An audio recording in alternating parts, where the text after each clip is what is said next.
Good morning students हम लोगों ने पिछले क्लास में वैश्वीकरण एवं उदारीकरण के बीच अंतर स्पष्ट करना इसके बारे में हम लोगों ने अध्ययन किया है। स्टूडेंट्स चलिए आज हम लोग पढ़ेंगे वैश्वीकरण के नकारात्मक प्रभाव। पहला, वैश्वीकरण का फायदा आर्थिक रूप से सशक्त वर्गों तक ही अधिक पहुंचता है। समाज के गरीब व कमजोर वर्ग तक पहुंचा जाता है या बहुत कम पहुंचता है। दूसरा, वैश्वीकरण ने आर्थिक पहलू पर ज़्यादा ध्यान दिया है। तीसरा, वैश्वीकरण पर्यावरण पहलू की अनदेखी के कारण आज विश्व बहुत बड़े खतरे के निशाने पर खड़ा है। नेक्स्ट, उदारीकरण के सकारात्मक प्रभाव। पहला, भारत को एक आर्थिक महाशक्ति के रूप में उभरने वैश्वीकरण का एक प्रमुख योगदान रहा है। दूसरा, उदारीकरण 1991 में अपनाई गई हमारी नई आर्थिक नीति ने ही हमें आज इस स्थान पर पहुंचाया है। तीसरा, उदारीकरण वैश्वीकरण के कारण ही हमें आज अत्याधुनिक तकनीकी और उससे बने सामानों को आसानी से उपलब्ध कराया है। चौथा, भारत में मोबाइल फोन क्रांति को इस रूप में देखा है। नेक्स्ट, वैश्वीकरण की प्राकृतिक व उसके परिणामों पर विवाद। वैश्वीकरण अंतःनिर्भरता के एक जटिल जल के उद्देश्य से है। हमारा जीवन उन घटनाओं एवं उन निर्णयों से प्रभावित हो रहा है।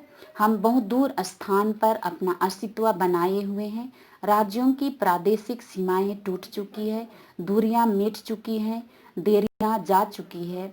ऐसे लगता है कि मानव विश्व का नागरिक हो चुका है, लेकिन अनेक लेखकों ने इसकी प्राकृतिक परिणामों के बारे में गंभीर मतभेद किया है। जैसे फ्रांसीसी फुकुमिया के अनुसार विश्वव्यापी स्तर पर उदार लोकतांत्रिक की विजय होगी।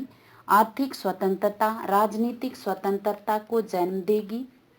पूंजी का प्रवाह अंतर्राष्ट्रीय कंपनी विश्व के कोने कोने में लोकतांत्रिक प्रवृत्तियों का प्रसार करेगी। डेविड हैंड के अनुसार विश्व बंधुत्व लोकतंत्र की स्थापना का मार्ग प्रशस्त होगा। अंतर्राष्ट्रीय स्तर पर लोकतांत्रिक अभाव का निराकरण होगा। दूसरी ओर इसके आलोचकों का मत है कि यह पूंजीवादी व्यवस्था समर्थकों का नया प्रयास है ताकि वे साम्राज्यवाद उपनिवेशवाद को नए तरीके से वैध बना सकेगा। उलरिचा वेग के अनुसार ऐसा कष्टमय समाज बनेगा जिसमें मनुष्य निपट स्वार्थ होगा, जो सभी मानववादी परंपरा सुरक्षावादी संस्थाओं को तोड़ डालेगा। वलरस्टाइन के मत के अनुसार बड़े धनी देश कम धनी व निर्धन देशों का शोषण करते रहेंगे। दोनों पक्ष का तुलनात्मक अध्ययन करने के बाद हम इस तथ्य के आधार पर पहुंच सकते हैं कि इस प्रवृत्ति को पलटा नहीं जा सकता। दुनिया के लोग स्थानीयकरण से क्षेत्रीयकरण की ओर बढ़े और बढ़ती हुई अंतःनिर्भरता ने इस सारी दुनिया को जोड़ दिया। किसी कोने में होने वाली घटना सारी दुनिया को प्रभावित करती है। किसी स्थान पर लिया जाने वाला निर्णय लोगों के जीवन को प्रभावित करता है। सूचनात्मक प्रौद्योगिकी विकास व दूरदर्शन ने सारी मानव जाति को जागृति कर दिया है। इसलिए नए सामाजिक आंदोलन का विश्वव्यापी प्रयास होता जा रहा है। इस प्रगति को रोकना असंभव है। हर व्यवस्था अपने गुणों दोष से भरपूर होता जा रहा है। वैश्वीकरण के संबंध में भी कही जा सकती है। किसी अंतिम निष्कर्ष पर पहुंचने से पहले हमें निम्न बिंदुओं को अपना ध्यान रखते हुए विचार करना चाहिए। पहला, रोजगार के बेहतर अवसर। वैश्वीकरण से आर्थिक गतिविधियों में तेजी आई। नई नई कंपनियों के आने से रोजगार के नए नए अवसर उत्पन्न हुए हैं।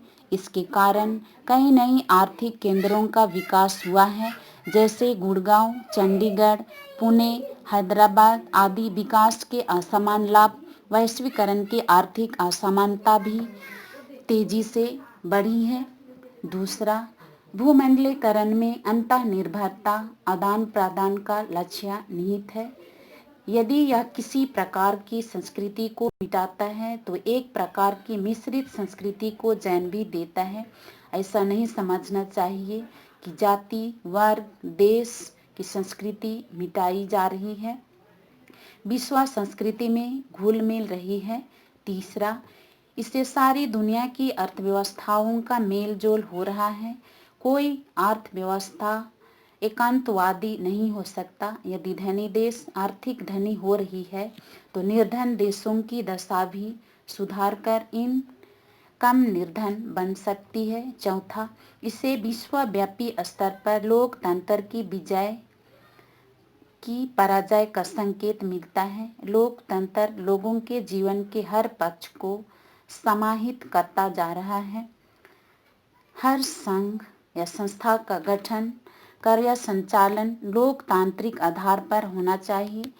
स्टूडेंट्स, नेक्स्ट क्लास में हम लोग पढ़ेंगे भूमंडलीकरण तथा भारत